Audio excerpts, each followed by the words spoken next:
রাবিয়া বসরি রহমতুল্লাহ আলাইহি গভীর রাতে তাহাজ্জুদে দাঁড়াইছে। এই টাইমে একজন চুরি করার জন্য ভিতরে ঢুকছে। ঢুকে থেকে রাবিয়া বসরি নামাজ পড়ে। চোরের উদ্দেশ্য হলো মাল সামান নেওয়া। এই দিক সেদিক তাকায় দেখে মাল সামান বলতে কিছুই নাই। চোরে কপালটার মধ্যে হাত মেরে বলতেছে, আল্লাহ আজকে আমার সময়টা বেকার গেল, কিছুই পাইলাম না। আফসোস করে করে যখন চোর রওনা দিছে, রাবিয়া বসরি নামাজটা শেষ করে বুঝতে পারছে একজন চোর করে আসছিল, কিন্তু কিছুই পায় নাই।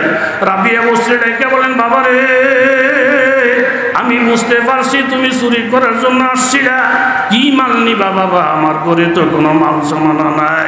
বাবা তুমি যে খালি হাতে চলে যাইতেছ, এই জন্য রাবিয়া বসরির কাছে অনেক অনেক লজ্জা লাগতেছে রে বাবা। আমিও সজাগ আল্লাহর কাছে কিছু পাওয়ার জন্য, তুমিও সজাগ আমার দরজায় আসছ কিছু পাওয়ার জন্য। তোমারে দিয়ে খুশি করার মতো কোনো মাল তো আমার নাই। আমার একটা অজু করার বদনা আছে, অজুর বদনাটাই নিয়ে যাও। তুমি খালি হাতে চলে গেলি, আমি রাবিয়া বসরির মনে বড় আঘাত লাগে। সুবহানাল্লাহ। শানিদাম কে মর্দানে রাহে খুদা কিবা দুশ্মনা হাম না কর দম ले जा तुरा कई मुयस्सर शवादी मुकाम किबा दोस्ता हम खिलाफत जा। রাবিয়া বসরির ব্যবহারটা দেখা চোরের মন নরম হয়ে গেছে। আমি যে চোর, আমার মতো লোকের উনি সম্মান দিতে চায়। আমি যে গুনাহগার, আমাকেও তুমি ইজ্জত দিতে চায়। বদনাটা বড় কথা না, আমি আল্লাহর ওলির কথা মানব, আল্লাহর ওলির বরকতটা নিব। বাবা আজকা এই পৌরসভার ভিতরে ঢুকে আমরা শুনলাম যেই খাটের মধ্যে আমরা বসছি, যেই সোফাগুলোর মধ্যে আলেম ওলামা বসছি, এই খাটটা মেয়র সাহেব আল্লামা শাহ আহমদ শফি রহমতুল্লাহ আলাইহি যখন প্রোগ্রাম ছিল, এই প্রোগ্রামে ওয়ান টাইম অর্থাৎ বইলা ফার্নিচারের দোকান থেকে খাটটা আনছে। একটা দিনের জন্য দাও, আল্লামা আহমদ শফি চলে গেলে আবার খাট দিয়া দেব। দামি দামি সোফা আনছি, হুজুর চলে গেলে আবার ফেরত দিয়া দেব। কিন্তু সাইকুল ইসলাম এই খাটের মধ্যে বসে, আলেমুল্লাহ মারাই সোফার মধ্যে বসে। এরপরে মেয়র সাহেবের দিল আল্লাহ তাআলা নরম করে দিছে। উনি নিয়ত করছে যেই খাটের মধ্যে সাইকুল ইসলাম আল্লামা শফি ঘুমাইছে, যেই সোফার মধ্যে আলেমুল্লাহ মারা বসে, এটার ফেরত দেব না। যতদিন এই খাট আর এই সোফা এই ঘরের মধ্যে থাকবে, পৌরসভার মেয়রের রুমের মধ্যে থাকবে, এটার একটা আলাদা বরকত হবে। আল্লাহ ওনারে হায়াত দে। এটাই মুসলমানের আকীদা হওয়া দরকার। জোরে বলেন ঠিক কিনা? উনি আমাকে একটা বদনা দিব খুশি হইয়া, আমি আল্লাহর ওলির অল্প জিনিসকে ছোট্ট মনে করব না। চোর ফিরে আসে বদনা নিতে। ওলির ব্যবহার দেখে মনটা নরম হয়ে গেছে।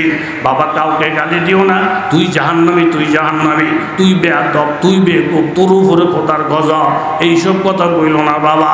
এখানে অনেক আলেম ওলামা আছে, এখানে অনেক বড় বড় শাইখুল হাদিসেরা আছে।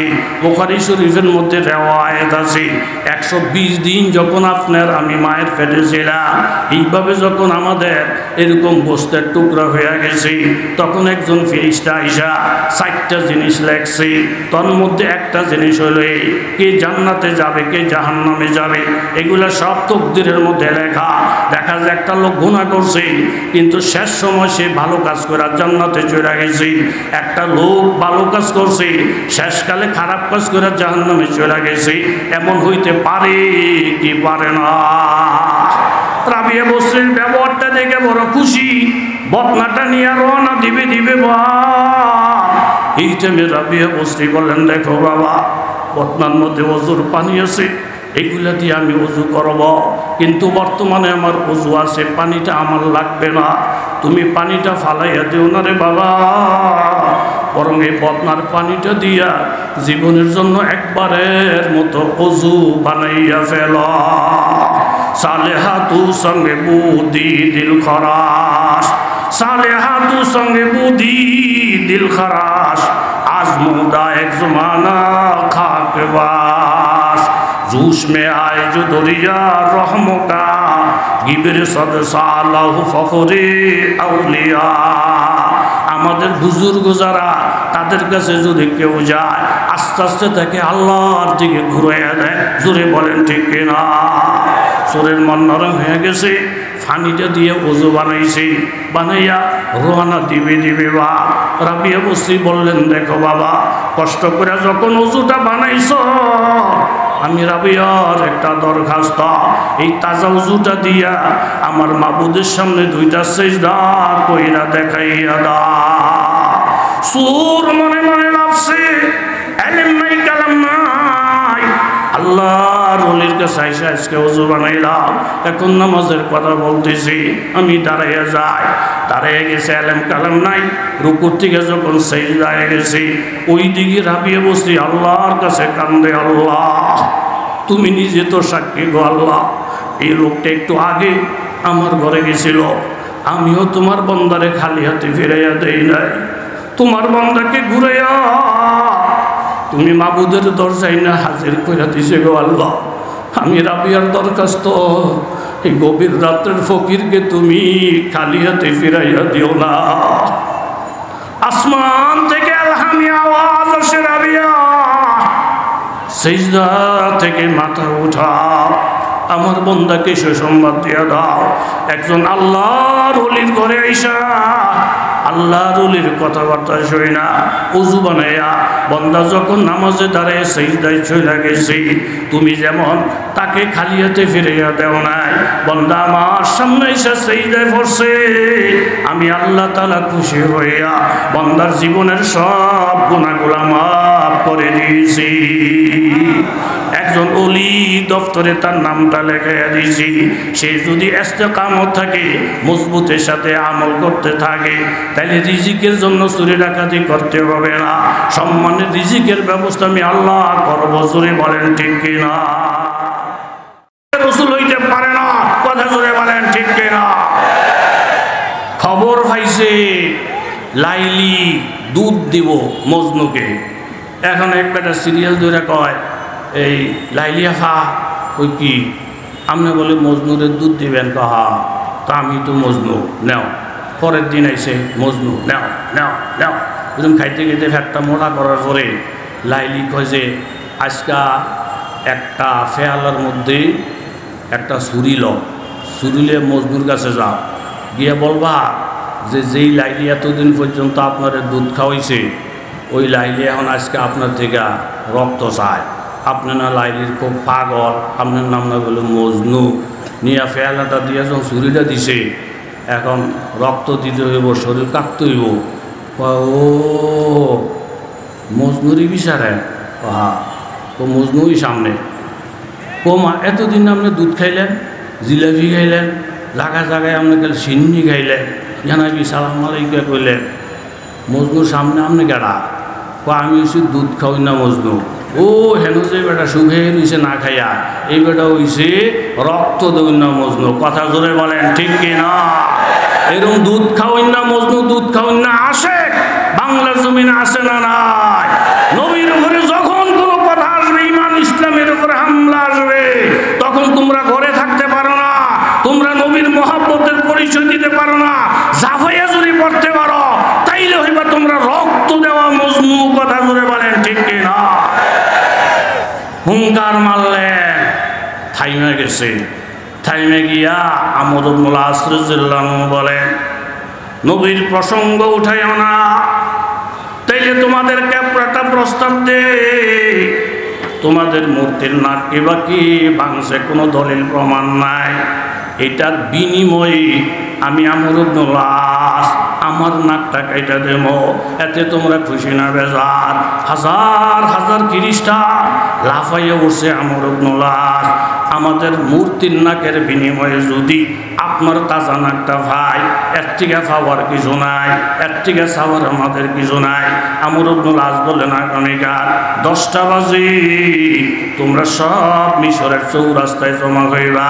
আমর ইবনুল আস হাজার হাজার মানুষের সামনে নিজের নাকটা কাইটা দিয়া এই প্রমাণ করবে মুসলমান হিংস্র জাতি না, মুসলমান সংখ্যালঘুদের উপর আক্রমণ করার জাতি না, মুসলমান হিন্দুদের মন্দির ভাঙ্গার জাতি না, মুসলমান অন্য জাতিকে নির্যাতন করার জাতি না। মুসলমান সব পেরেশান হয়ে গেলেন। ও আমর ইবনুল আস আমাদের কি অন্যায়? আমাদের আমিরের নাক কেটে দেওয়া হবে। এতই কি আমরা পয়সা গেলাম? এতই কি আমরা ঠকে গেলাম? হাজার হাজার মানুষ হাজির হয়ে গেছে। অনেক মা বোনেরা রোজা রেখা আমর ইবনুল আসের নাকের জন্য দোয়া করতেছি। শিখ গড়ির কাটা যখন সমান সমান হয়ে যায়, আমর ইবনুল আস রাদিয়াল্লাহু আনহু ছুরিটা হাতের মধ্যে লইলেন। মূর্তির নাকের পরিবর্তে সংখ্যালঘুদেরকে খুশি করার জন্য নিজের নাকটা কাইটা দিবে। ছুরিটা হাতে নেওয়ার সাথে সাথে পিছনে থেকে একজন যুবক দাঁড়িয়ে গেছে। ও আমির, ও গভর্নর, নাক ছুরি দিয়ে কাটবেন না, অন্তত আমাকে কাছে আসার সুযোগ দেয়। যুবক দৌড়ে এসে বলেন, হুজুর, নাক যদি কাটা লাগে আমার নাকটা কাইটা দেয়, আপনার নাক কাইটেন না। মূর্তির নাক আমি ভেঙেছি, তবে ধর্মীয় উন্মাদনায় মূর্তির নাক ভাঙ্গি নাই। আমি একজন ফাঁকি শিকারী। পাখিরি গুলি করার পরে পাখিরা এসে মূর্তির নাকের উপরে বসে। আবার ফাঁকিকে শিকার করার জন্য পাখির দিকে টার্গেট করে যখন গুলি ছড়ছি, পাখিটা উড়ে গেছে। গুলির আঘাত লাগা মূর্তির নাকটা ভেঙে গেছে। বিশ্বাস যদি না হয়, এই যে আমার পকেটে পাখির নাকটা আছে, এই অপরাধে যদি মুসলমানের নাক কাটাই লাগে, আমার নাকটা কাটা দেয়। আপনি নির্দোষ, আপনার নাক কাটেন না। এই খবরটা দেয়া, যুবকের এই ভালোবাসাটা দেয়া হাজার হাজার খ্রিস্টান একসঙ্গে ঘোষণা করলেন, ইসলামের মতো মানবতার ধর্ম, নবীর সাহাবীদের মতো আদর্শ মানুষ এই পৃথিবীতে আর হইতে পারে না। হুজুর, আপনার নাকও কাটা লাগবে না। বাবা যুবক, তোমার নাকও কাটা লাগবে না। তোমাদের এই আদর্শ দেখা হাজার হাজার খ্রিস্টান এই মুহূর্তে কলমা পড়ে মুসলমান হয়ে গেল। আল্লাহ, কথা লম্বা। তাহলে একজন হলো মুসলমান, একজন ইহুদি। নবী রায় দিয়েছেন কার পক্ষে? কথা কয় না গা? ইহুদির পক্ষে যে রায় দিছে, মুসলমান ফুইল্লা এরকম মোড় হয়ে গেছে। নবীর দলের লোক আমি, আমার পক্ষে রায় দিব, এত ঘুষখোর দরকার কি? ফট করে একটা রায় দিলেই তো চলে, রায় দিলেই তো চলে, রায় দিলেই তো চলে। আমি বিচার মানি না। ইহুদি গাই বেটা, তুই কোন হওয়াদের মুসলমান? হ্যাঁ, নবীর বিচার মানুষ না তো কার বিচার মানুষ? আমি ওমর ইবনুল খাত্তাবের বিচার মানি। আসলে এটা কি মুসলমান না মুনাফেক? মুসলমান না মুনাফেক?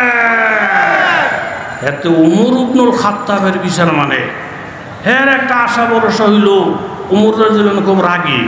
যখন নামটা শুনবো তেমনি ইহুদি, এই তারা কন্যাকে হতে গেলা, এগুলো ইসলামের মধ্যে নাই।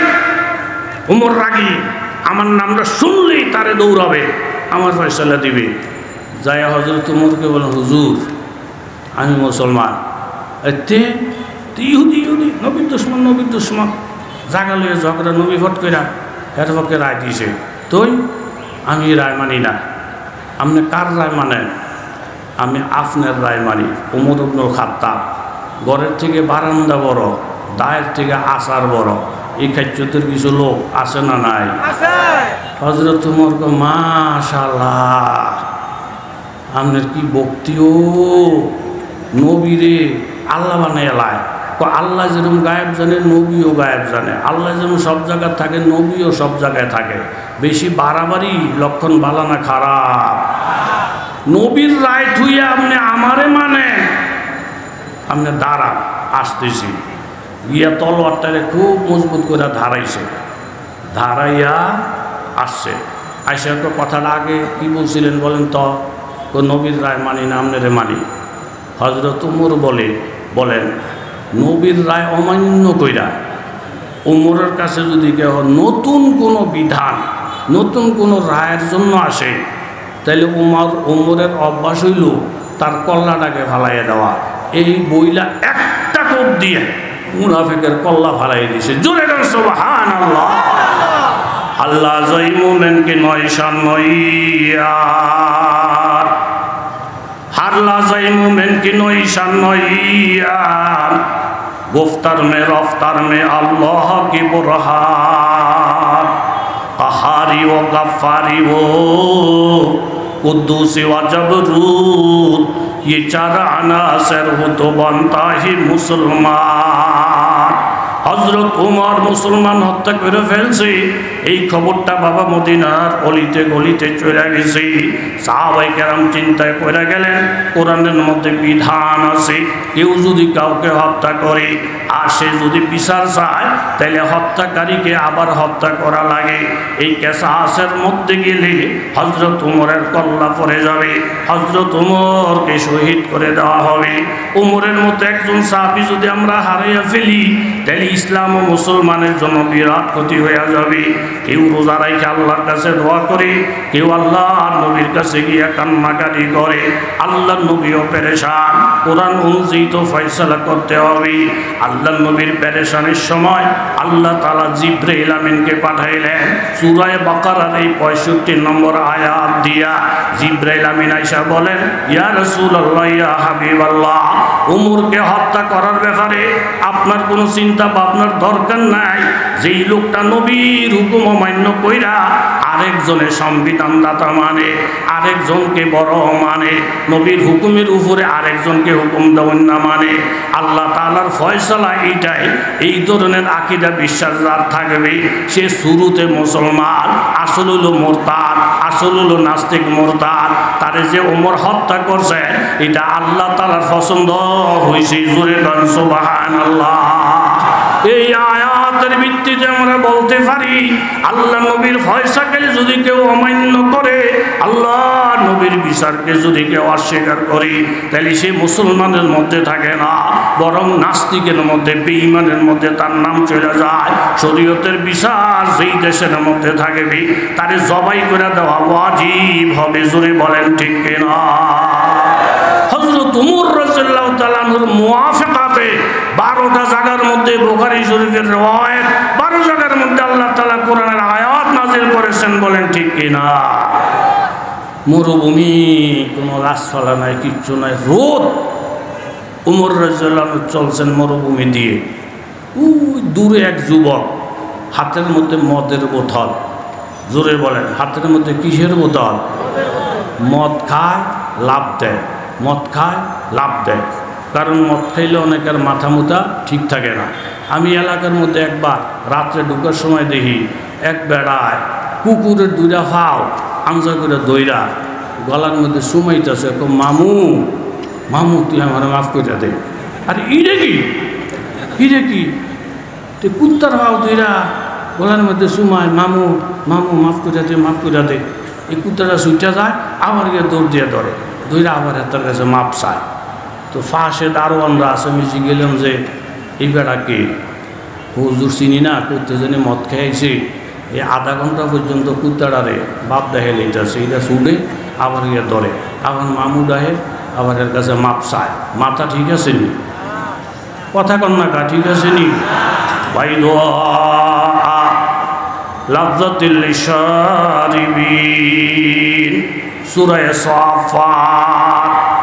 ও নিশাখোর বাবারা, মদখোর বাবারা, ফেন্সিডিলখোর বাবারা, বাংলাদেশ সরকার পাগল হয়ে গেছে মাদক বন্ধ করার জন্য। যতই চেষ্টা করা হয় আরেক দিকে শুরু হয়ে যায়, আরেক দিকে চেষ্টা করলে আরেক দিকে শুরু হয়ে যায়। বাবা পুলিশ দিয়া ফিটাইয়া জেলের মধ্যে ঢুকাইয়া মদখোরের মদ ছাড়াইতে পারবা না।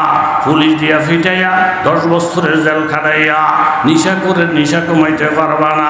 পুলিশ দিয়া ফিটাইয়া জেলখানার মধ্যে ঢুকাইয়া চোরের চুরি ছুড়াইতে পারবা না, ডাকাইতের ডাকাতি ছুড়াইতে পারবা না। বরংস ছুড়াইতে পারবা এই চোর ডাকাত গুলাকে, এই মাদক আসক্তরা লোকগুলাকে কোনো একজন আল্লাহর ওলির সোহবতে পৌঁছাইয়া দাও। আল্লাহর ওলি যখন তাকে জিকিরের তসবিহ দিবি, আল্লাহর ওলি যখন তাকে নামাজের তালিম দিবি, আল্লাহর ওলি যখন তাকে তাহাজ্জুদের খোরাক দিবি, ওই মদখোর, ওই নিশাখোর, ওই চোর এবং ডাকাত অটোমেটিক আল্লাহ বলা হবে। জোরে বলেন ঠিক কিনা? এই বাংলাদেশ সহ সারা বিশ্বের মধ্যে এরকম কত হাজার হাজার জেলখানা আছে, কত লক্ষ লক্ষ এরকমভাবে দোষী দোষী মানুষ জেলখানার মধ্যে দেওয়া হয়। জেলখানাটা বানাইছে এই জন্য শাস্তি পাইলে চোর যেন চুরি ছেড়া দেয়, ডাকাত যেন ডাকাতি ছেড়া দেয়, খুন খারাপি করুন না যেন ভালো হয়ে যায়। এই শাস্তি পাইলে এরকম নেশাখোর যেন নেশা ছেড়া দেয়। কিন্তু এই ব্যাপারে কোটি কোটি টাকা মানুষকে ভালো করার জন্য সরকার ব্যয় করে, কিন্তু জেলখানা খাইটা কয়জন মানুষ ভালো হয়েছে? বরং উল্টাটা আমরা দেখতেছি, যেই লোকটা চোর হইয়া জেলখানায় ঢুকছে, 60 বছর জেলখানায় খাইটা এরপরে ডাকাত হইয়া বাহির হয়েছে। জোরে বলেন ঠিক কিনা? মুরগি চুরি করে জেলের মধ্যে গেছে, বাহির হইয়া ছাগল চুরি আরম্ভ করে দিয়েছে। এইভাবে গরু হত্যা করে জেলের মধ্যে গেছে, বাহির হইয়া মানুষ হত্যা করা শুরু করে দিয়েছে। আগে মদ খাইতো 1 বোতল, বাহির হইয়া খাইতেছে 10 বোতল। তাইলে জেলের দ্বারা লক্ষ লক্ষ কোটি খরচ করার দ্বারা ওই বেঈমান ইমান বলা হয় না। এরকম ভাবে খারাপ লোকটা খারাপ থেকে ফিরে আসতে পারে না। আমাদের কথা তো ধরবেন না বাবা, বরং এই খারাপ লোকগুলারে আল্লাহওয়ালা বানানোর জন্য জায়গায় জায়গায় এক একটা খানকা বানাইয়া দেয়। প্রত্যেকটা থানায় 10টা 20টা করে খানকা বানাইয়া দেয়। প্রত্যেকটা খানকার মধ্যে এক একজন আল্লাহর ওলিরে বসাইয়া দেয়। তারা শুধু চোর বাটপারগুলোকে এইভাবে নসিহত করবে, আস্তে আস্তে নামাজের তালিম দেবে, মা বোনদেরকে ফরদার কথা বলবে, এইভাবে জিকির আজকারের তলকিন দেবে। বিশ্বাস যদি না হয় বাবা, বাদশাহ আকবর যখন ঘোষণা করলো হারামকে হালাল, হালালকে হারাম, পুরা ভারতের মধ্যে একটা অস্থির পরিবেশ সৃষ্টি হয়ে যায়। ওই মুহূর্তে মুজাদ্দেদ আল-ফেসানি শেখ মসজিদ হিন্দি রহমতুল্লাহ আলাইহি এরকম গর্জায়া ওঠালে পরিষ্কার ঘোষণা করলেন, সম্রাট আকবর, আল্লাহ তাআলা কোরআনের মধ্যে সুরের গোশত হারাম করছে, আর সেই হারাম করে তুই হালাল করতে চাস। একজন আলেম এই ভারতের মধ্যে জিন্দা থাকতে এই হারামকে হালাল করতে দেওয়া হবে না। জোরে বলেন ঠিক কিনা? এখনো আমরা লক্ষ্য করতেছি বাবা, বিশেষ করে ওলামায়ে দেওয়ান, বিশেষ করে কওমি আলেম ওলামারা যখনই ইসলামের উপরে কোনো আঘাত আসে, যখন ইমানের উপরে কোনো সংঘাত আসে, তারা এক একজনে তাদের সাধ্য অনুযায়ী ঝাঁপাইয়া পড়ে। রহমতের মালিক জোরে বলেন কেডা? এই মুজাদ্দেদ আল-ফিসানিকে খতম করে দেওয়ার জন্য ওনাকে যখন জেলখানার মধ্যে ঢুকিয়ে দিল, জেলখানার মধ্যে জেল খাটতেছে অনেক দিন যাওয়ার পরে বাদশাহ আকবর এরকম গোপনভাবে গোয়েন্দা বিভাগকে বললেন, আজকে রাত্র 3টা বাজে জেলখানার মধ্যে গিয়া গোপনে গোপনে দেখবে জেলখানার অবস্থাটা কি, আর মুজাদ্দেদ আল-ফিসানির অবস্থাটা কি। এই গোয়েন্দা বিভাগের একটা গুরু এরকম গভীর রাত্রে জেলের তালা খুইলা যখন ভিতরে ঢুকছে, ভিতরে ঢুকা দেখে প্রত্যেকটা রুমের মধ্যে মিটমিট করে বাতি জ্বলতেছে। এক একজন মেয়ে লোক কোরআন শরীফ তেলাওয়াত করতেছে, এক একটা রুমের থেকে জিকির আজকারের আওয়াজ আসতেছে। পুরাটা জেলখানার মধ্যে থেকে যেন বাবা কেউ তাহাজ্জুদে কান্দে, কেউ মুনাজাত ধরে ধরে কান্দে। এই জেলখানাটা আর জেলখানা নাই, পুরাটা জেলখানা যেন একটা খানকা হয়ে গেছে। জোরে বলেন সুবহানাল্লাহ। এরা গোপনে গোপনে দৃশ্যটা দেখা এক একজন ডাকাতের মাথায় টুপি, এক একজন নারী পর্দা নিশি, এইভাবে তারা কোরআন তেলাওয়াত করে জিকির আজকার করি। আশেপাশের লোকদেরকে জিজ্ঞাসা করলে এটা দিয়ে আমরা চিনতে পারি না। সব রুমের থেকে দিয়ে কোরআন তেলাওয়াতের আওয়াজ, প্রত্যেক রুমে দিয়ে তাহাজ্জুদ আর কান্নাকাটির আওয়াজ। এটা কিসের কারণে? বল হুজুর, একজন হুজুর এই রুমের মধ্যে ঢুকছে। উনি এই জেলখানাতে আসার পরে ঘুরা ঘুরা এক এক রুমের মধ্যে গিয়া তাদেরকে নামাজ শিখাইছে, তাদেরকে জিকির আজকার শিখাইছে, তাদেরকে তালিম দিছে। এখন ওনার তালিমের দ্বারা, ওনার এই সবকের দ্বারা জেলখানার মধ্যে একটা লোক আর খারাপ নাই, প্রত্যেকটা লোক যেন আল্লাহ বলা হয়ে গেছে। সুবহানাল্লাহ। রাবিয়া বসরি রহমতুল্লাহ আলাইহি গভীর রাতে তাহাজ্জুদে দাঁড়াইছে। এই টাইমে একজন চোর চুরি করার জন্য ভিতরে ঢুকছে। ঢুকে থেকে রাবিয়া বসরি নামাজ পড়ে, চোরের উদ্দেশ্য হলো মাল সামান নেওয়া। এই দিক সেদিক তাকায় দেখে মাল সামান বলতে কিছুই নাই। চোরে কপালটার মধ্যে হাত মেরে বলতেছে, আল্লাহ আজকে আমার সময়টা বেকার গেল, কিছুই পাইলাম না। আফসোস করে করে যখন চোর রওনা দিছে, রাবিয়া বসরি নামাজটা শেষ করে বুঝতে পারছে একজন চোর করে আসছিল, কিন্তু কিছুই পায় নাই। রাবিয়া বসরি ডেকে বলেন, বাবা রে, আমি বুঝতে পারছি তুমি চুরি করার জন্য আসছিলা। কি মাল নিবা বাবা? আমার ঘরে তো কোনো মাল সামানা নাই। বাবা তুমি যে খালি হাতে চলে যাইতেছ, এই জন্য রাবিয়া বস্তির কাছে অনেক অনেক লজ্জা লাগতেছে রে বাবা। আমিও সজাগ আল্লাহর কাছে কিছু পাওয়ার জন্য, তুমিও সজাগ আমার দরজায় আসছ কিছু পাওয়ার জন্য। তোমারে দিয়ে খুশি করার মতো কোনো মাল তো আমার নাই। আমার একটা অজু করার বদনা আছে, অজুর বদনাটাই নিয়ে যাও। তুমি খালি হাতে চলে গেলি, আমি রাবিয়া বস্তির মনে বড় আঘাত লাগে। সুবহানাল্লাহ। शनीदम के मर्दान राहे खुदा कि बा दुश्मना हम न कर दम ले जा तुरा कई मुयस्सर शवादी मुकाम कि बा दोस्ता हम खिलाफत जा। রাবিয়া বস্তির ব্যবহারটা দেখা সুরের মন নরম হয়ে গেছে। আমি যে সুর, আমার মতো লোকের উনি সম্মান দিতে চায়। আমি যে গুনগুনাগার, আমাকেও তুমি ইজ্জত দিতে চায়। বদনাটা বড় কথা না, আমি আল্লাহর ওলির কথা মানব, আল্লাহর ওলির বরকতটা নিব। বাবা আজকা এই পৌরসভার ভিতরে ঢুকে আমরা শুনলাম যেই খাটের মধ্যে আমরা বসছি, যেই সোফাগুলোর মধ্যে আলেম ওলামা বসছি, এই খাটটা মেয়র সাহেব আল্লামা শাহ আহমদ শফি রহমতুল্লাহ আলাইহি যখন প্রোগ্রাম ছিল, এই প্রোগ্রামে ওয়ান টাইম অর্থাৎ বইলা ফার্নিচারের দোকান থেকে খাটটা আনছে। একটা দিনের জন্য দাও, আল্লাহ মাহমুদ শফি চলে গেলে আবার খাট দিয়া দেব। দামি দামি সোফা আনছি, হুজুর চলে গেলে আবার ফেরত দিয়া দেব। কিন্তু সাইকুল ইসলাম এই খাটের মধ্যে বসে, আলেমুল্লাহ মারাই সোফার মধ্যে বসে। এরপরে মেয়র সাহেবের দিল আল্লাহ তাআলা নরম করে দিছে। উনি নিয়ত করছে যেই খাটের মধ্যে সাইকুল ইসলাম আল্লামা শফি ঘুমাইছে, যেই সোফার মধ্যে আলেমুল্লাহ মারা বসে, এটার ফেরত দেব না। যতদিন এই খাট আর এই সোফা এই ঘরের মধ্যে থাকবে, পৌরসভার মেয়রের রুমের মধ্যে থাকবে, এটার একটা আলাদা বরকত হবে। আল্লাহ ওনারে হায়াত দে। এটাই মুসলমানের আকীদা হওয়া দরকার। জোরে বলেন ঠিক কিনা? উনি আমাকে একটা বদনা দিব খুশি হইয়া। আমি আল্লাহর ওলির অল্প জিনিসকে ছোট্ট মনে করব না। চোর ফিরে আসে বদনা নিতে। অলির ব্যবহার দেখে মনটা নরম হয়ে গেছে। বাবা কাউকে গালি দিও না, তুই জাহান্নামী, তুই জাহান্নামী, তুই বেয়াদব, তুই বেকুব, তোর উপরে কোথার গজব, এইসব কথা বইল না বাবা। এখানে অনেক আলেম ওলামা আছে, এখানে অনেক বড় বড় শাইখুল হাদিসেরা আছে। বুখারী শরীফের মধ্যে রিওয়ায়াত আছে 120 দিন যখন আপনার আমি মায়ের পেটে ছিলাম, এইভাবে যখন আমাদের এরকম গোস্তের টুকরা হয়ে গেছে, তখন একজন ফেরেশতা আইসা 4টা জিনিস লেখছে।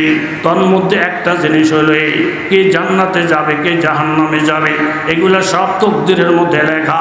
দেখা যায় একটা লোক গুনাহ করছে, কিন্তু শেষ সময় সে ভালো কাজ করে জান্নাতে চলে গেছে। একটা লোক ভালো কাজ করছে, শেষকালে খারাপ কাজ করে জাহান্নামে চলে গেছে। এমন হইতে পারে কি পারে না? রাবিয়া বস্তির ব্যবহারটা দেখে বড় খুশি।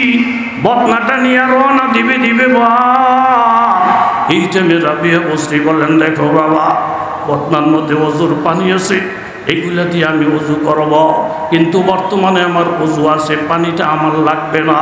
তুমি পানিটা ফালাইয়া দিও না রে বাবা, বরং এই বদনার পানিটা দিয়া জীবনের জন্য একবারের মতো ওযু বানাইয়া ফেল।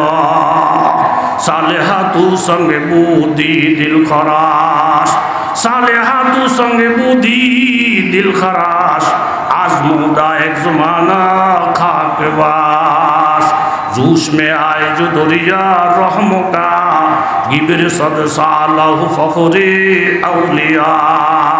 আমাদের বুজুর্গ যারা, তাদের কাছে যদি কেউ যায়, আস্তে আস্তে তাকে আল্লাহর দিকে ঘুরাইয়া দেয়। জোরে বলেন ঠিক কিনা? সুরের মন নরম হয়ে গেছে।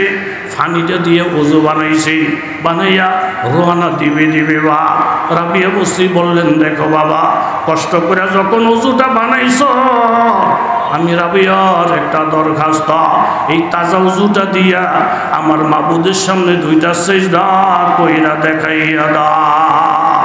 সুর মনে মনে ভাবছে, ইলম নাই কালাম নাই, আল্লাহর ওলির কাছে আইসা আজকে ওযু বানাইলাম, এখন নামাজের কথা বলতেছি, আমি দাঁড়াইয়া যাই। দাঁড়াইয়া গেছে, আলেম কালাম নাই। রুকুর থেকে যখন সিজদায় গেছি, ওই দিকে রাবিয়া বসছি, আল্লাহর কাছে কান্দে, আল্লাহ তুমি নিজে তো সাক্ষী গো আল্লাহ, এই লোকটা একটু আগে আমার ঘরে গেছিল, আমিও তোমার বন্দারে খালি হাতে ফিরাইয়া দেই নাই, তোমার বন্দাকে ঘুরাইয়া তুমি মাবুদের দরজায় না হাজির কইরা দিছে গো আল্লাহ। আমি রাবিয়ার দরখাস্ত, এই গভীর রাত্রের ফকিরকে তুমি খালি হাতে ফিরাইয়া দিও না। আসমান থেকে আলহামি আওয়াজ আসে, রাবিয়া সিজদা থেকে মাথা উঠা, আমার বন্দাকে সুসংবাদ দিয়া দাও। একজন আল্লাহর ওলির ঘরে আইসা আল্লাহর ওলির কথাবার্তা শুই না, ওযু বানাইয়া বন্দা যখন নামাজে দাঁড়ায় সিজদায় চলে গেছি, তুমি যেমন তাকে খালি হাতে ফিরাইয়া দেও নাই, বন্দা আমার সামনে এসে সিজদায় পড়ছে, আমি আল্লাহ তাআলা খুশি হইয়া বন্দার জীবনের সব গুনাহগুলো মাফ করে দিয়েছি। একজন ওলি দপ্তরে তার নামটা লেখাইয়া দিয়েছি, সে যদি ইস্তেকামত থাকে, মজবুতের সাথে আমল করতে থাকে, তাহলে রিজিকের জন্য চুরি ডাকাতি করতে হবে না, সম্মানের রিজিকের ব্যবস্থা আমি আল্লাহ করবো। জোরে বলেন ঠিক কিনা?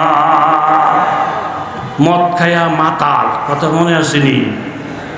ওই যে যুবক হযরত ওমর চলছেন, ওই সামনে যুবক মদ খায় ঘুরা ফিরে যায়, মদ খায় ঘুরা ফিরে যায়।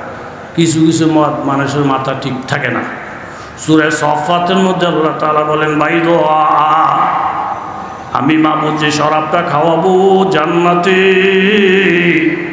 এই শরাবের রং হবে সাদা, লাযযাতিল লিশারিবিন, যারা পান করবে অনেক অনেক স্বাদ, লাফিয়া কাউলুন, এই শরাব পান করলে মাথা ব্যথা হবে না, ওয়ালাহুম আনহা ইউনজাফুন, আমার শরাব পান করলে পাগলামির বাবু হবে না, ওয়া ইনদাহুম কাসিরাতুত তারফিঈন, বান্দা শরাব খাওয়ার পরে শরীরটা যখন চাঙ্গা হবে, তোমাদের সামনে এমন সুন্দরী সুন্দরী বিবিরা থাকবে, কাআন্নাহুন্না বাইদুম মাকনুন, এক একজন হুর এক একজন বিবি যেন লুকায়িত ডিমের মতো, ফাকবালা বাদুহুম আলা বাদি ইয়াতাসাআলুন, জান্নাতীরা গোল হইয়া চেয়ারের মধ্যে বসবে, ক্বালা কাইলুম মিনহুম ইন্নী কানা লি কারীন, একজন জান্নাতী বলবে আমার একজন বন্ধু ছিল বেঈমান, ইয়াকুলু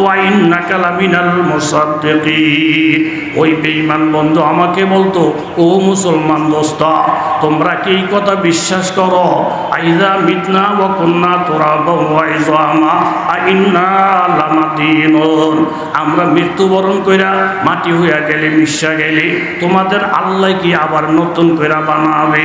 তখন আমি বলতাম আল্লাহ তাআলা আমাদেরকে বানাবে, ওয়াইন মুযিকতুম কুল্লা মুমাজ্জাকিন ইন্নাকুম লাফি খালকিন জাদীদ, আল্লাহ তাআলা বানাবে। আজকে জানি আমার ওই বেঈমান দোস্ত কোথায় আছে, জান্নাতীদের কথাবার্তা শুই না, আমার আল্লাহ তাআলা ডাক দিয়ে বলবেন, ও জান্নাতি মেহমানরা, হাল আনতুম মুত্তালিউন, ওই বেঈমান কোথায় আছে জানতে চাও? আমি আল্লাহ তাআলা দেখানোর ব্যবস্থা করতেছি।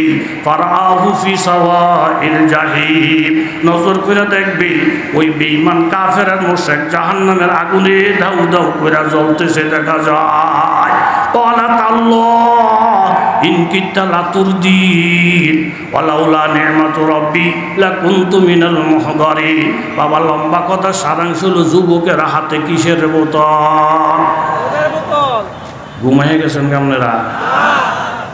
আস্তে একটা তাকবীর দেন যেন ডাইনে বামে কেউ না শুনে। নারায়ে তাকবীর।